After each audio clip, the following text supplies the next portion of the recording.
باب رفع النساء إذا كن مع الإمام رؤوسهن من السجدة.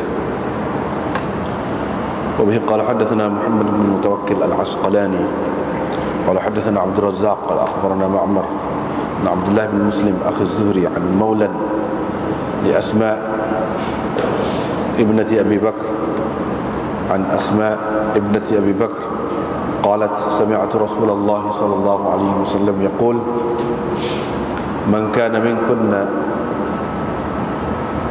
يؤمن بالله واليوم الآخر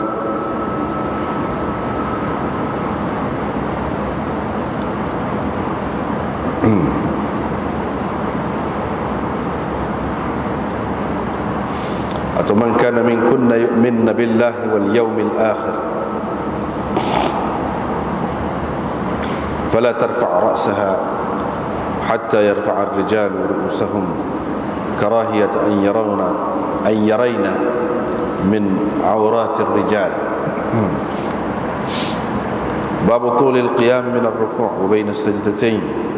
وبه قال حدثنا حفص بن عمر قال حدثنا شعبة عن الحكم عن ابن أبي ليلى عن البراء أن رسول الله صلى الله عليه وسلم كان سجوده وركوعه وقعوده وما بين السجدتين قريبا من السواء.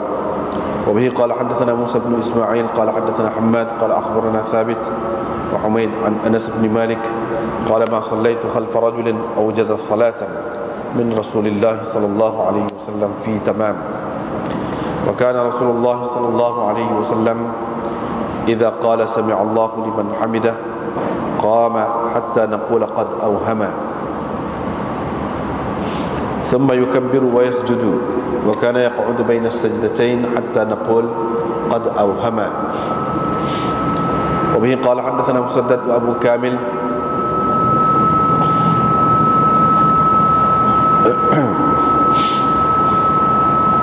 دخل حديث أحدهما في الآخر. قال حدثنا أبو عوان عن هلال بن أبي حميد عن عبد الرحمن بن أبي ليلى عن البراء بن عازب قال رمقت محمدا صلى الله عليه وسلم وقال أبو كامل رسول الله صلى الله عليه وسلم في الصلاة ووجدت قيامه كركعته وسجدته واعتداله في الركعة كسجدته وجلسته بين السجدتين وسجدته بين التسليم والانصراف قريبا من السواء. قال أبو داود قال مسدد فركعته واعتداله بين الركعتين فسجدته فجلسته بين السجدتين فسجدته فجلسته بين التسليم والانصراف قريبا من السواء.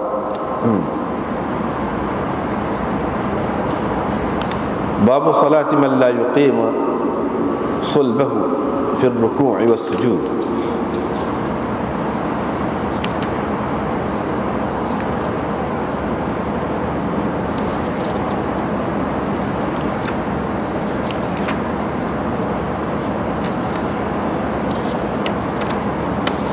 وبه قال حدثنا حفص بن عمر النميري قال حدثنا شعبة عن سليمان عن عمارة بن عمير عن أبي معمر عن أبي مسعود البدري قال قال رسول الله صلى الله عليه وسلم لا تجزئ صلاة الرجل حتى يقيم ظهره في الركوع والسجود. وبه قال حدثنا القعنبي قال حدثنا أنس يعني ابن عياض قال وحدثنا ابن المثنى قال حدثني يحيى بن سعيد عن عبيد الله وهذا لفظ ابن المثنى قال حدثني سعيد بن أبي سعيد عن أبيه عن أبي هريرة أن رسول الله صلى الله عليه وسلم دخل المسجد فدخل رجل فصلى ثم جاء فسلم على رسول الله صلى الله عليه وسلم فرد رسول الله صلى الله عليه وسلم عليه السلام فقال ارجع فصل فإنك لم تصلي فرجع الرجل فصلى كما كان صلى، ثم جاء إلى النبي صلى الله عليه وسلم فسلم عليه، فقال له رسول الله صلى الله عليه وسلم: وعليك السلام. ثم قال: ارجع فصلي فإنك لم تصلي، حتى فعل ذلك 3 مرار.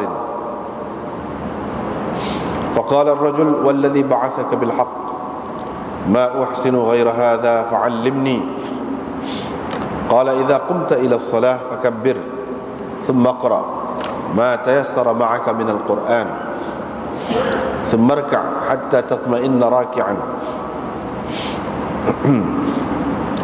ثم اجلس حتى تطمئن جالسا، ثم افعل ذلك في صلاتك كلها. قال القعنبي عن سعيد بن أبي سعيد المقبري عن أبي هريرة، وقال في آخره: فإذا فعلت هذا فقد تمت صلاتك، ومن تقصت من هذا شيئا فإنما انتقصته من صلاتك. وقال فيه: إذا قمت إلى الصلاة فأسبغ الوضوء